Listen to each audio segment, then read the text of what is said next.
Okay, hello again. This is Ben Morgan with the Modern Redneck channel. And to kick Black History Month off, which starts tomorrow,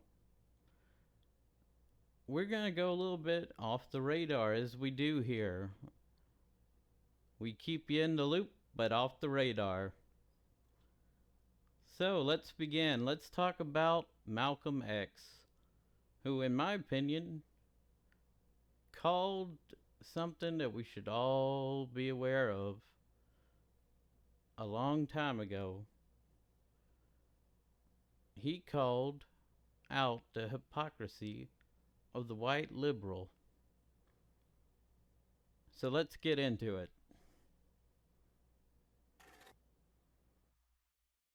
In this crooked game of power politics here in America, the Negro, namely the race problem, integration, civil rights issue, are all nothing but tools used by the whites who call themselves liberals against another group of whites who call themselves conservatives, either to get into power or to retain power. Among whites here in America, the political teams are no longer divided into Democrats and Republicans. The whites who are now struggling for control of the American political throne are divided into liberal and conservative camps. The white liberals from both parties cross party lines to work together toward the same goal, and white conservatives from both parties do likewise. The white liberal Oh, he's really about to nail the white liberal now. Listen to this. differs from the white conservative only in one way. The liberal is more deceitful, more hypocritical than the conservative. Both want power, but the white liberal is the one who has perfected the art of posing as the Negro's friend and benefactor. And by winning the friendship and support of the Negro, the white liberal is able to use the Negro as a pawn or a weapon in this political football game. And that hasn't changed. They want black people to keep voting blue no matter who. Because there's nothing that liberals like more than compliant sheeple. Everybody's got to wake up. It is constantly raging between the white liberals and the white conservatives. The American Negro is nothing but a political football, and the white liberals control this ball through tricks or tokenism, false promises of integration and civil rights. In this game of deceiving and using the American Negro, the white liberals have complete cooperation of the Negro civil rights leader, who sell our people out for a few crumbs of token recognition, token gains, token progress.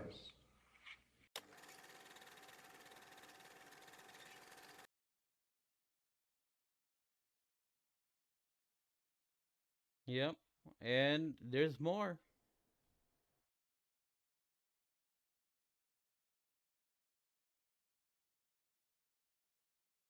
Label of liberals. That white person that you see calling himself a liberal is the most dangerous thing in the entire Western Hemisphere. He's the most deceitful. He's like a fox. And a fox is always more dangerous in the forest than the wolf. You can see the wolf coming. You know what he's up to.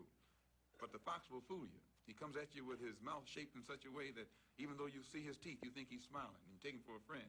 There are many whites who are trying to solve the problem, but you never see them going under the label of liberals. That white person that you see calling himself a liberal is the most dangerous thing in the entire Western Hemisphere. He's the most deceitful.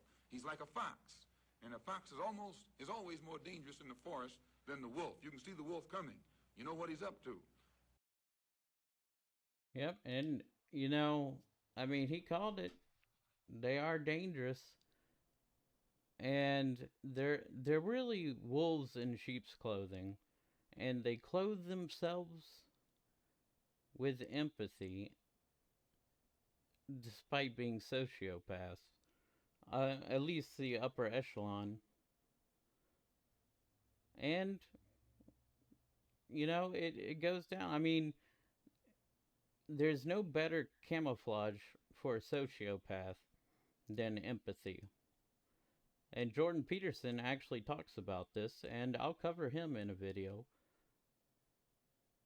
But celebrate Black History Month. I wanted to kind of start off with Malcolm X because I mean he was right. He called it. Might be why he was assassinated.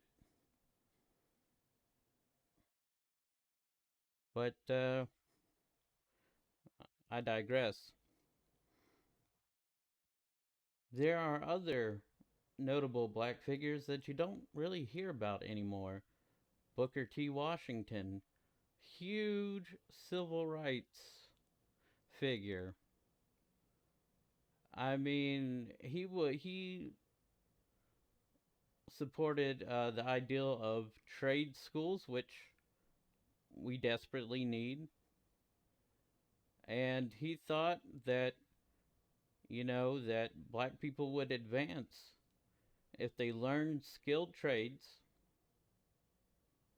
and showed that they could compete just as well as anybody else, pull themselves up by their bootstraps,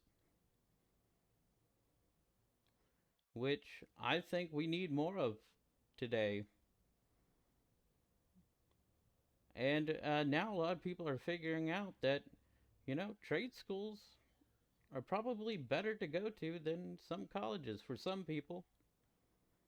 I mean, I spent uh, my time after getting back from China, after I took a year off to be a private tutor in China, I spent my years attending Emory University, getting a degree in neuroscience and behavioral psychology. Uh, I mean, I gained a lot out of those years, but sometimes it don't always help you when you're out looking for a job. I mean, people like plumbers and electricians are way more in demand than anyone with a college degree and whatever these days. And another brilliant black figure that you don't hear about much anymore is George Washington Carver, who was a botanist and came up with all these different ways to use peanuts. And being from Georgia, we have plenty of peanuts. But I mean, he's just a brilliant man. And I wish we could celebrate more people like that these days. So, those are my thoughts. Don't forget to like and subscribe. Comment if you want. And I hope you guys have a wonderful February. Looks like winter's going to come to a close soon. So stay safe out there, and as always, stay off the radar.